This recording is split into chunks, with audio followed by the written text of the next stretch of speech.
All right, what's going on, guys? I'm here with my buddy Martin. He has a little bit of a complicated last name, so I'm not going to butcher it. But Martin is my great friend from Germany, who is in Costa Rica right now, and we started working together at the end of 2019.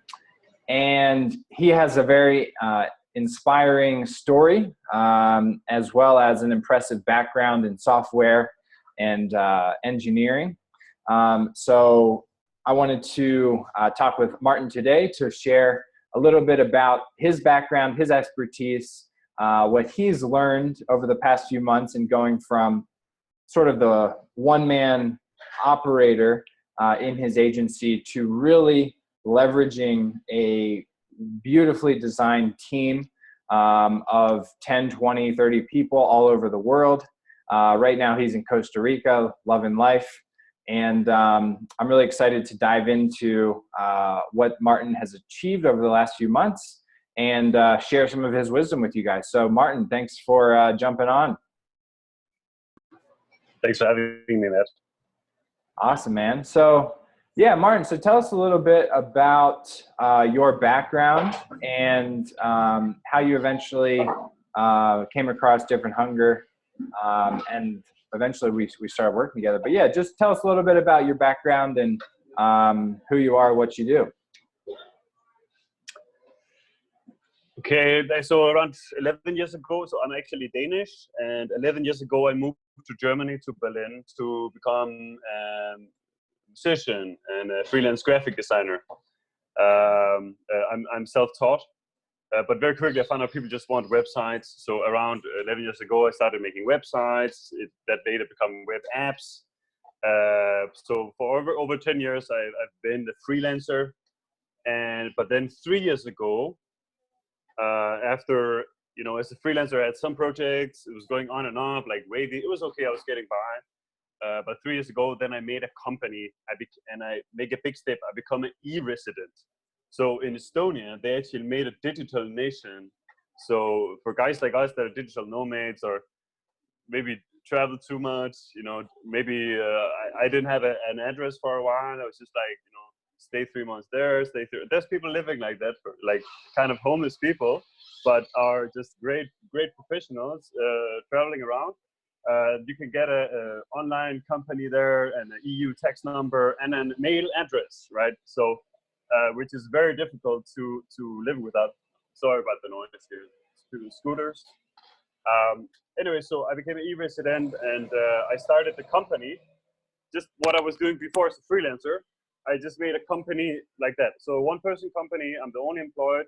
It's called Mr Noe, like Mr Noe Limited. Last year, I then started a second company, a SaaS company, which is not very active at the moment, but that's going to be, I'm going to produce software products, like software as a service, and then bring them out to the market like that. So I have some scalable software products to sell them, and within a legal framework where I'm paying, where I can pay taxes and sell it, and everything is managed digitally. So I use a company called Solo, and they just manage everything. They have an app where I can upload the expenses and write invoices. They manage following up the clients who's not paying on time. So these last 10 years, I found out that what you do as one person freelancer actually could be spread out across 20 different kind of roles, which is normal. Like we think about it. If you have a big company, you have a lot of employees, and they have different roles.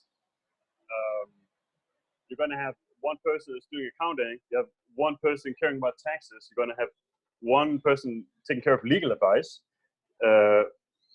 But as a freelancer, you take care of everything. And the thing I've been doing the last 3 months by going through the six-figure agency program is to first map out what my sales process was, lead generation process, delivery process, and I did not have any lead generation process. That's the first thing I figured out. I have no way of getting a new client, and I have not been getting any new client on time. It's just word of mouth, I treat my clients good. Many of them I work with over 7 years or something. So that was enough work. So that was really amazing to get that in place and have it automated, right? Where I'm like, oh, cool, I'm gonna set this up, and I'm good. You know, I'm gonna get more than 1,000 new excellent content the next year, and that's set up and it's running. So it's like a drip irrigation system. You know, it's like very efficient, and it's going. And I think that's maybe one of the main things that I feel that I achieved, was that I created a way to get new leads, and set up a team in India with over 20 people. I've been working with them for a longer time, but actually to visualize the whole structure of my organization in the different phases: lead generation, sales, and delivery, and then map that out like a diagram, like you would do with software, to see what is actually my process. How does a stranger go from being a stranger to someone that's interested in working with me? And who are they actually? How can I add them value? But how is this whole sales funnel structured? What happens? What's the steps? Who's responsible for that? And in the end, I had a very clear view: what am I responsible for, and what are the different tasks, so that now I have, let's say, clarity of what I'm actually doing. Yeah. Yeah, awesome, man.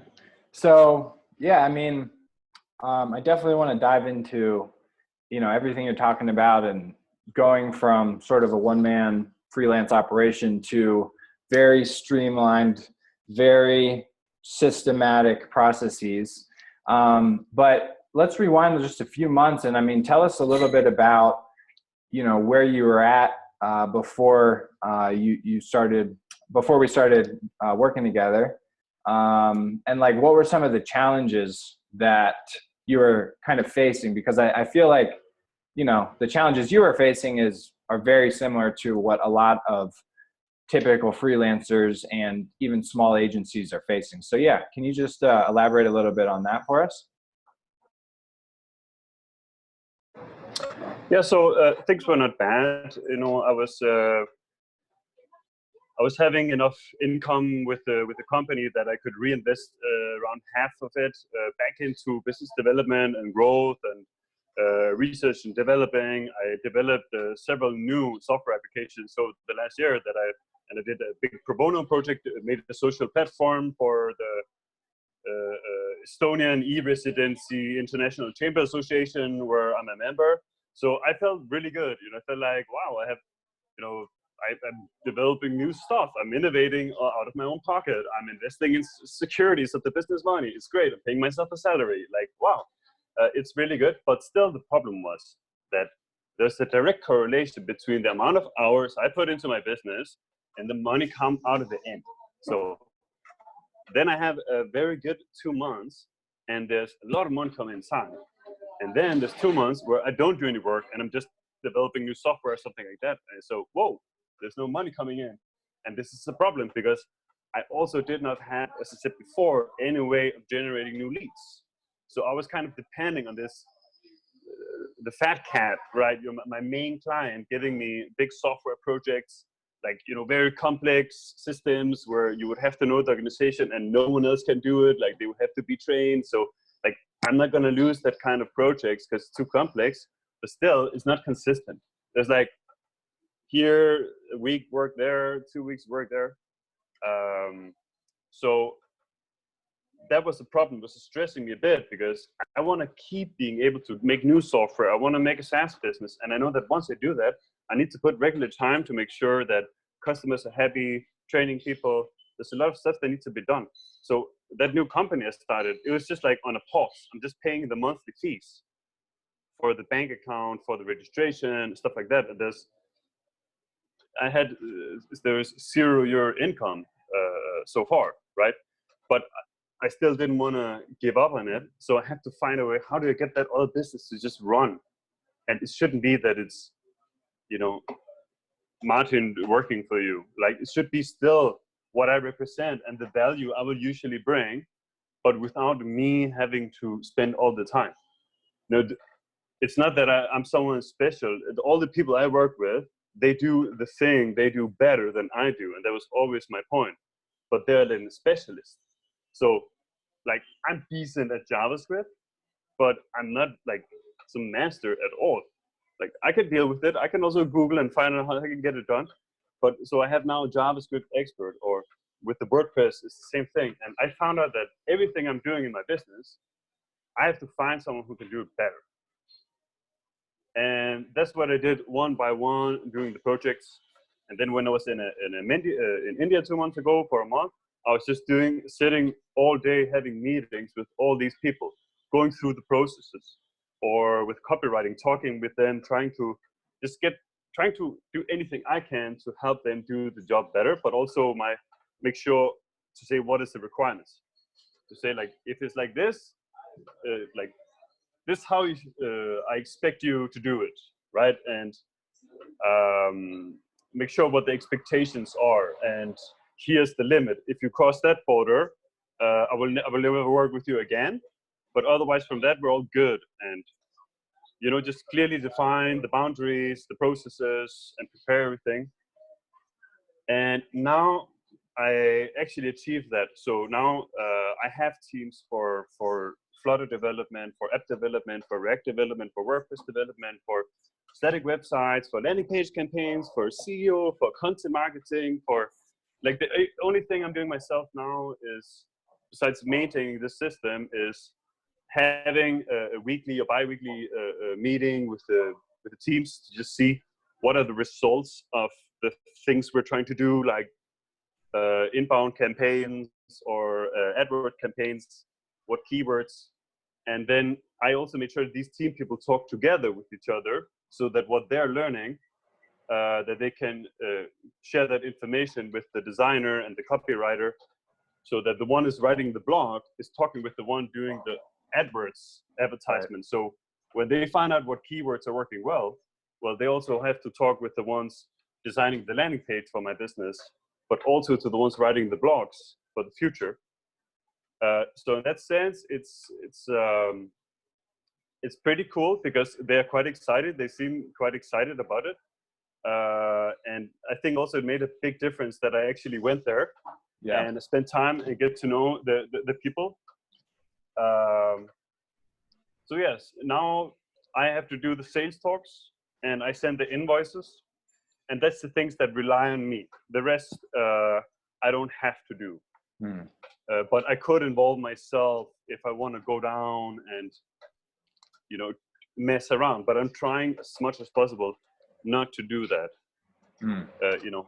I don't think to be a perfectionist or to sit on the people you trust with the job, to sit on the shoulders and say, a little to the left, a little to the right, no, to the left, to the right, like, no. Yeah, totally.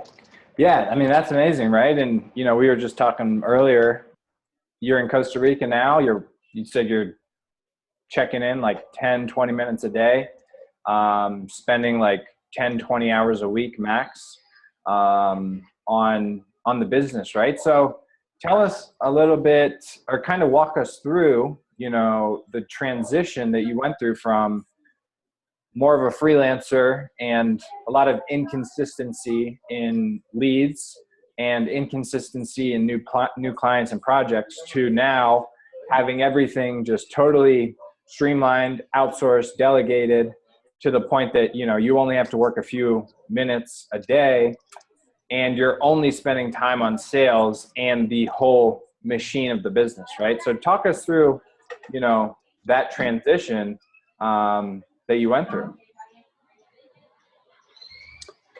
Well, so I think the program really taught me things that I haven't studied business. I was studying jazz music, right? So I have no clue, and there's no one in my family that have their own business.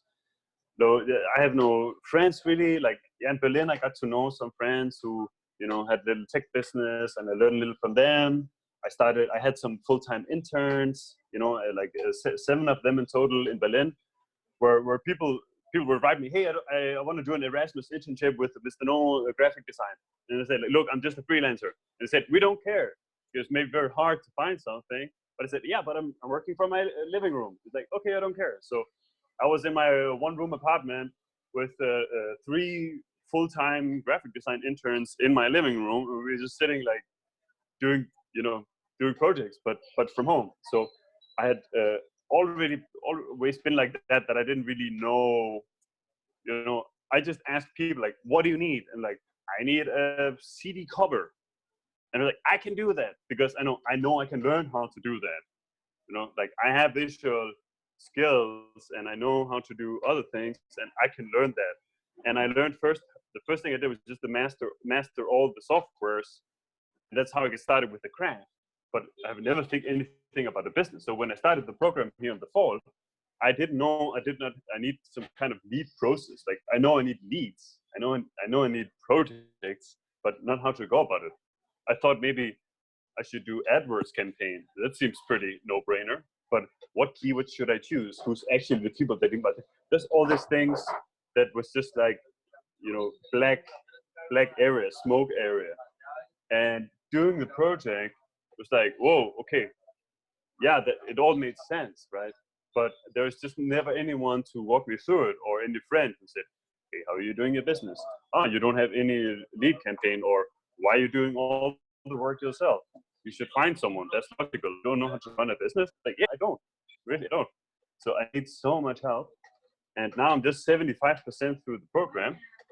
I'm very excited to go through it and then start with the Life Accelerator program, because already now I felt I learned so much, and I'm happy I didn't take a master's business education or something like that, because I think this is like kind of it's like hacking that education, maybe, like Totally. just really walking you through and saying, hey, have you done this? You have to do the work.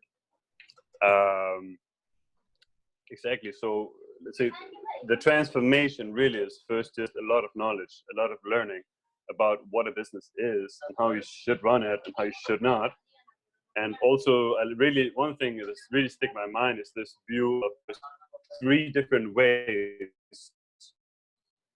of you being in a company. So there's the first stage where it relies on you completely. You are the bottleneck. If you go to Costa Rica for a month, no money is coming inside. Then the second one is where you're outsourcing, you have some people, but it's still pretty dependent on you. Like the middle stage, manager stage, I don't remember what the word was, but it's still kind of dependent on you. And then the last stage, the owner.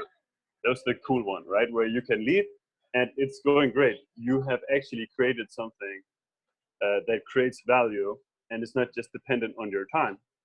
I always thought that it's lazy people and greedy people that want that model, right? I thought that if you want to be the owner and not actually do the work and get up early all the day, you're just like capitalistic, evil, greedy person, the 1% that take the money from the poor and step on them. But really, but by being 10 years of just grinding and sometimes not want to work at all and then just being poor and saying, fine, let it be, I don't care, But really what I learned is that if you make a company that is actually making value, that's a good thing. And you do not have to suffer and you do not have to work 80 hours or 40 hours or maybe even 10 hours. It doesn't matter. It's fine if you work 0 hours, as long as all the people are happy and you're creating value in this world. That's fine.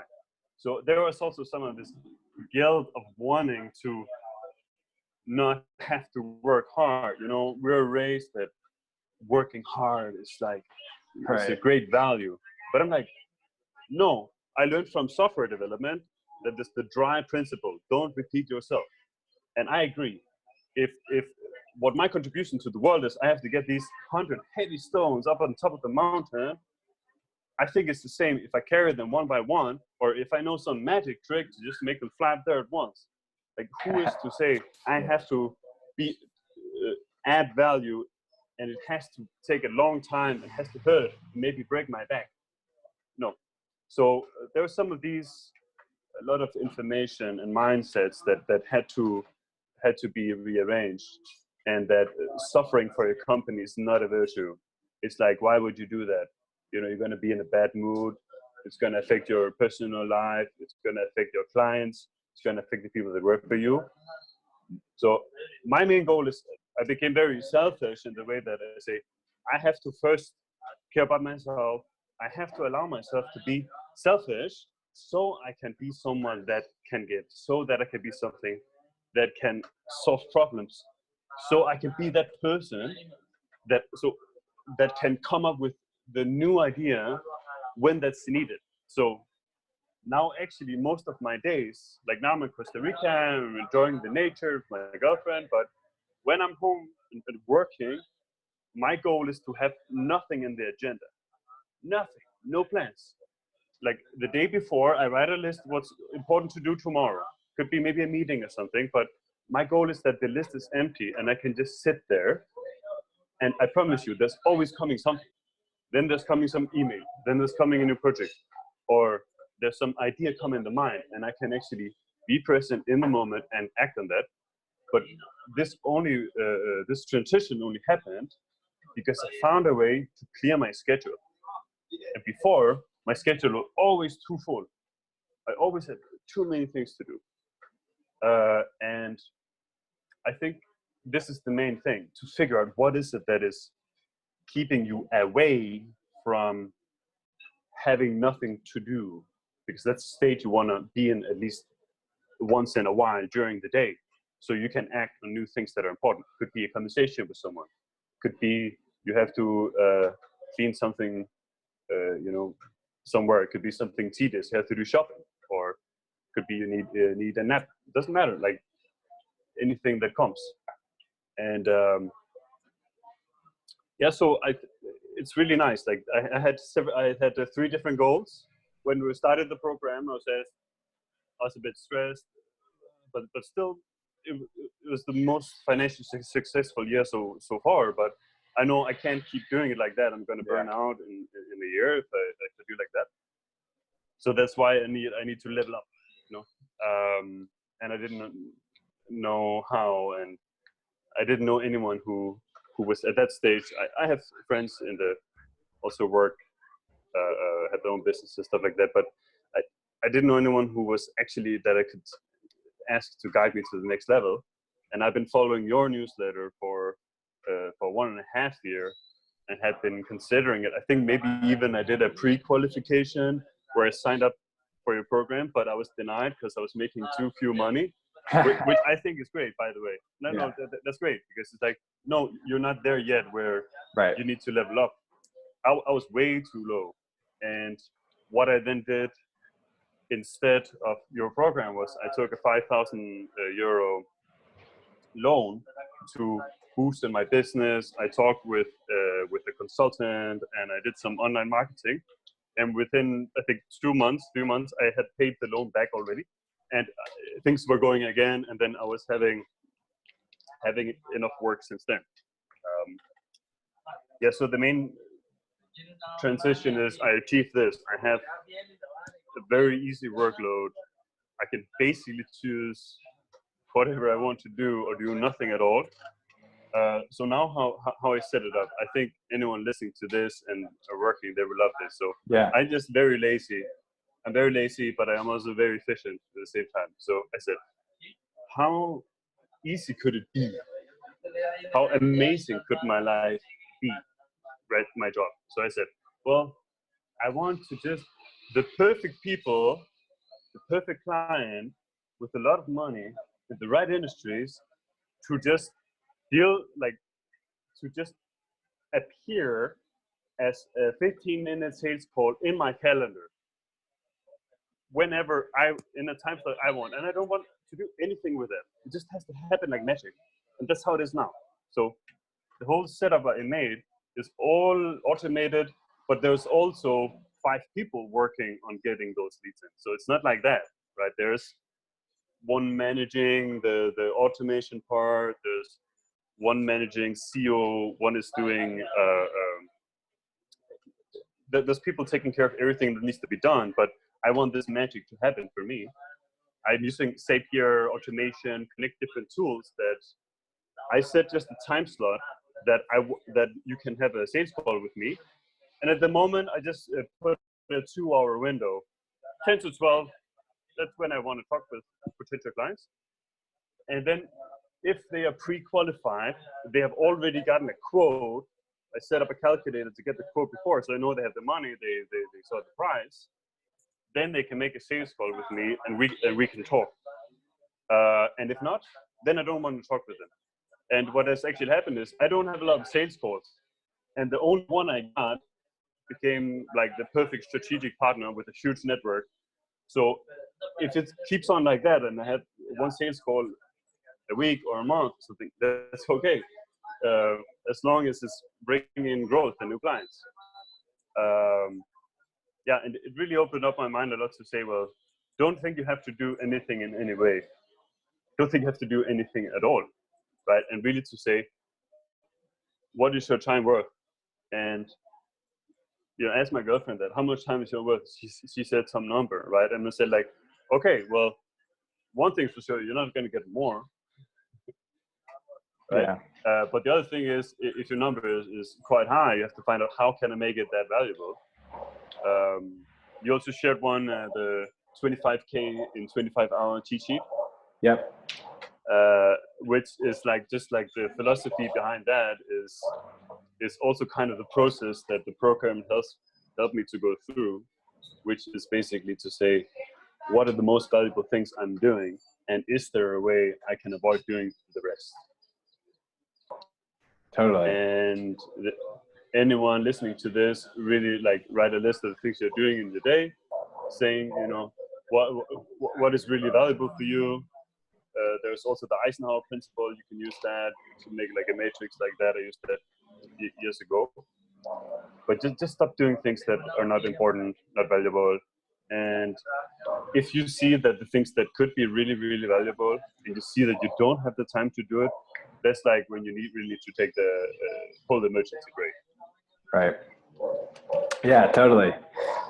Yeah, I mean, it's crazy, right? Like, even just something as simple as booking a sales call, for a lot of people, like, I mean, I've talked to a lot of agencies that have like months and months of sales cycles, which is, there's some initial conversation, there's some back and forth, there's some initial quotes or proposals or whatever. And like, that's very much the old school traditional model. Whereas, looking at you, like, you just sit back and boom, there's a new booking on your calendar, right? Obviously a lot of work goes into the initial setup, right? But I mean, for those of us listening that are like, oh my God, like, how is that even possible? Could you just maybe like talk us through, like, at a high level, like, what does that sort of chain of command look like, so that people can actually start wrapping their heads around what that would look like for them? Yeah, sure. So for the main thing, you have inbound and outbound marketing. So the inbound marketing is you make some content, it has to be valuable. So I've been writing over your blog about landing pages. So I think that's a really great sales tool that is really underutilized. It's not that I'm like, I didn't invent landing pages. I don't have a 10-year portfolio with landing pages, but I have all the skills necessary. I've been doing graphic design, web design, programming, development. So that's thing, but there's also a lot of psychology behind it, design. So I know at least I can add a lot of value talking about this thing. And if you don't have special knowledge and you're not able to share it, you can't do inbound. Maybe you can do outbound and convince some people of something, right? And hustle them. But that's not very nice. Like, and if you're not good at anything, read a book, start over. But if it is you're the best at and you think you're really good at it, start to find a way to share that, videos or anyway. And that's is the reason why someone should work with you. If you don't have a reason, like, I don't even want to support you to go on with the other stuff, right? That's the first thing. But anyways, you have that thing to have great content that could attract people, but usually it just gets lost in the world of nowhere. So if you don't have a big network, you also need outbound. You use Google AdWords, SEO optimization, you spread it out. Maybe you do Facebook campaign or LinkedIn, wherever you think that the people that is the ones that can get value from what you're doing, or and then find a way to define who they are and then get it sent to them. And offer them something first. It's the first rule of networking is give first. Don't go out and ask for something if you don't have something you're willing to give away for free first. You can do it and try it, but people are really good at ignoring people that want something from you, especially your money. So if you can give something first, that's also what Matt doing with me. That I heard about him a long time ago. I was reading his following his newspapers, maybe reading every second of it. I was like, oh, this Matt guy, you know, he seems really happy and excited, and he's probably like this kind of digital nomad type, like a bit like me, but maybe he's, you know, he made it already, so it's also easy for him to say, you know, it's easy for him to say, because I know this, like when you're suffering and you see someone who made it, you get like a little bitter. Like I was a little bitter sometimes. I was not bitter at you, Matt. I was not bitter at you, Matt, but I was just thinking like, yeah, but these guys that are successful, they were maybe just lucky, and it's so easy to say. Right. But I have to say, if you think that it's all down to luck, how are you gonna make it? What's your plan? You're just gonna, you know. So it's much better. Like, of course, luck is a big part of it, but I think luck will just determine when you make it. If you're lucky, maybe you're gonna make it within a week. But if you do methodical work and have persevered, you want, maybe it will take a year to get the first client. Imagine how terrible that would be, a really long time. But still, if it's the same method that would give in persistent leads, why not do it? So how I'm doing it may be different for other people, but the question you have to ask yourself is like, how long can you delay gratification? You want a system like this that where just the right people are coming inside, and maybe you have it set up in a week or a year. Some people, they give up very, very quickly.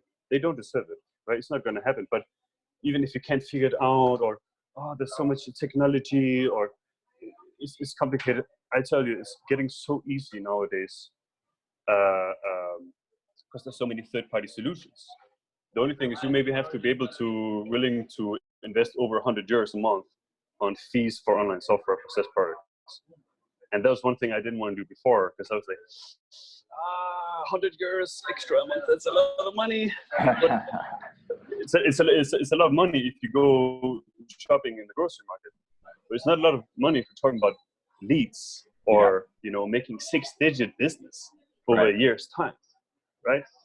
And I think that doubt and that fear is the first step. I had invested 0 in AdWords on the first 10 years, nothing. Like, I think some years ago, I tried a little and then I stopped. I said, no, I'm a guy that's really good at my job. I don't need to do that stuff. That's only for hustlers. Like, I'm word of mouth, you know? Yeah, it's fine. I am, but there's no growth. And in the end, I'm just going to like go broke.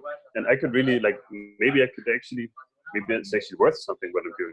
Maybe I can add value, and I see the projects that I'm doing are going well. So why not share that with the world? Why not set up a process? So, sorry, I'm getting really a bit sidetracked here, but there's outbound and inbound. Make sure you spread it out. Don't expect people to come to you. Even if you're the best musician in the world, people will not hunt you down. No, you have to go out and pimp yourself as if you had no talent, just like the other ones are doing. Otherwise, you'll not get hurt. So that's the first really important thing. Secondly, what happens when do you have then a way for people to go further with you? What is the next step? So once you have added value to them, blog post, white paper, video, consultation, information, support, whatever, content, plugin, blah, blah, blah, whatever it is you are doing, in the next step is where they know, first of all, that you can add them value. Then the next step is that you have to know that they can add you value. That means, do they have enough money? Are they reasonable to work with? And is what they're doing something that aligns with what I'm doing. So we want to be associated with it. So maybe if you don't like war, don't work with some defense ministry or war weapons manufacturer. To get to know them, is that someone I want to be associated with? Is this a project I want to put in my portfolio? Do I want to tell my mother that I'm working with these people or not? So just these basic things, but this is important, because you're going to be passionate about working about someone where you support what they're doing. Like now, I'm working with someone who's developing the next generation of cooling systems in the world, which I think is amazing because it's going to massively reduce electricity consumptions, and they could implement them basically everywhere in the world. So yes, I want them to take over the market because it's just been a better innovation. It's going to be better for the environment. So that fits with my value of wanting to maintain this beautiful planet. But it's not a sexy hippie company or project or something.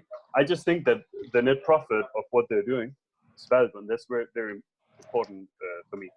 Secondly, they're going to make shitload of money, so they can afford to work with me forever as long as I actually help them to grow. So that's the second step. You also have to say no. You have to be in the position, and even maybe if you need the money, it's better to say no. If you have a system where you can get a lot of clients, you have to be ready to say, where's my cutoff line? For most of the time, I would say yes to anything. And then later, doors opened, but I couldn't take it because I was fully occupied. Or doors were opening all the time, but I was just sitting in front of my computer doing that shitty project I said yes to, and feeling and not being passionate about it, not feeling that this makes sense. Now I'm excited every day when I get up in the morning. There's never I'm like I have to now do this or that. I don't have that anymore. I'm happy when I wake up in the morning. I'm not saying that I'm not bored, that I'm not frustrated, or have some fear sometimes, but that at least, I mean, seriously, that's worth more than the money. But more practical stuff about the setup. So how can you do this qualification? Well, what I did is I set up a type form on my website, and I have a landing page. So the teams that are doing AdWords, teams that are doing blog posts, there's obvious points in this content where when I sell myself and say, if you need help growing your business and selling your products, you can get a free consultation with us. We can see if we can help you with that. And then they fill out the form, and many people from the form, they just get sent to the blog because they don't have passion, or because they don't have specific goals, right? Or maybe, and the end of filling out the form, I actually give them a price, right? So they can see, okay, it's only 600 euros a month, or it's 600 euros a month, right? So this is very arbitrary, depending on what people are selling, how valuable it is for them. At least they know, and I don't waste the time. So I'm using the type form for that. Then I'm connecting the type form together with other tools like MailChimp. MailChimp is hugely popular when it's doing this. Yep. To send out automated newsletters like that. So I basically automated all of that part. So the emails filling out the form is going to MailChimp. There's automated emails sent based on that. Whenever there's new posts coming up on the website, I have Zapier triggers sent up to detect that, and then send out newsletter, and to post it on LinkedIn, to post it on Facebook. All the stuff is happening automatically. And when people then fill out the form, they can then create a sales call with me, where they have to go in and see when is he available, choose the spot that they want, and Zapier will then is also connected to Calendly, which is what I'm using for that, and then I link it together with the Google Calendar, so that when someone uses Typeform to fill out the pre-qualification and they book a meeting using Calendly and connected with Zoom, also have a Zoom subscription to create the Zoom meeting like we're using now. Then Zapier, when that's accepted, will then create in my Google Calendar the meeting, and then it's complicated to set up, yes, but in the end I have, when there's a sales call, it says 50-minute sales call with Matt, and then when I get up in the morning, I look in my calendar, I open it, and I click on the link, and that's it. So that's the only work that's the work I have to do now, is I have to click on the link. And then if I see, for example, someone saying, "Hey, tomorrow tomorrow I don't want to talk to anyone," then I go in Calendly and say, "Okay, tomorrow availability is clear my schedule for tomorrow," and automatically send out links to reschedule their own talking. So that's the setup for I mean, you can't describe all the work needed to get set up, but I think that's the gist of it. Yeah, totally. So, I mean, just to kind of recap, it's basically outbound, inbound, generating some interest and leads through content. Then from there, they go to a landing page where, you share a little bit about what you do. Then from there, they apply, which is where you sort of qualify them, which is really important. And, everyone listening, like, you do not want to say yes to everybody. You want to say no to most people and yes to a few. And then from there, based on their responses, they either get routed to book a call in your calendar if they're qualified, or to your email list and blog, so that you can nurture them and educate them, so that eventually maybe they can be a lead. So that's I don't know, a 6-figure system, 7-figure, 8-figure, 10-figure. I don't think there's any limit to how big you can take the business, and that's the beauty of it, right? It's not adding more workload. It's very streamlined, very systematic. So I hope that's valuable for everyone listening, and thank you, Martin, for walking us through that. We've actually been talking about, maybe we can have you share some more knowledge about some automation with the community. So I'll share a link to that below. But in the meantime, for anyone that's listening that wants to follow along and keep up with you, Martin, where's the best way for people to get in touch and follow along with your progress and check in on your agency website and that kind of thing? Yeah, well, you can go to MrNoe.design. That's the landing page agency's website. Otherwise, find me on LinkedIn. My name is Mr Noe, MrNoe, and I'm bringing out every week new blog posts about digital strategy, online marketing, especially by using landing pages. We also talk about which tools we're using, all the techniques. So basically, all the information we have, also about color psychology and new trends, we share all of that there, post that on LinkedIn. Connect with me on LinkedIn, and I ignore most requests. So, but I'm sure that everyone listening to this is a cool person, so I will accept that. Thank you, Matt, for taking the time to make all of this program. And I know that for you as well, you also probably have to spend a lot of time to prepare to make something valuable and efficient at the same time. And I'm also just want to wish you a lot of luck with the journey that you're going with all this, because you bring out a lot of value to us people that are, wobbling down here.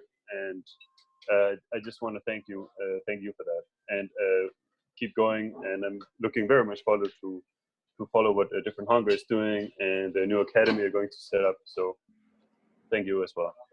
Yeah, thank you, Martin. Yeah, it's I really appreciate it. I'm glad we were able to help you out, and I think you're already on the path to doing some amazing things. And like you, I like to be lazy and efficient. So I'm always thinking about, how do I continue to grow this and scale the impact without doing more of the work. So I will, going along with that, I will link out to some of your free material and trainings for anyone listening to download and check out. And then, like I said, potentially in the future, we'll have a live Q&A or training with you that people can jump on and connect with you directly. But yeah, I'm really excited. Thank you so much for sharing your story. And I look forward to having another one soon about even more and bigger success. So thank you, Martin, and thank you all of you guys who are listening on YouTube or Facebook or on the website. Drop a comment with any questions that you have, anything you want to ask Martin, any questions you have about his agency setup or his automations or anything like that. And if you enjoyed this, please go ahead, subscribe, drop a comment, share this with friends. And we'll check in with you guys soon. Thank you so much. Bye.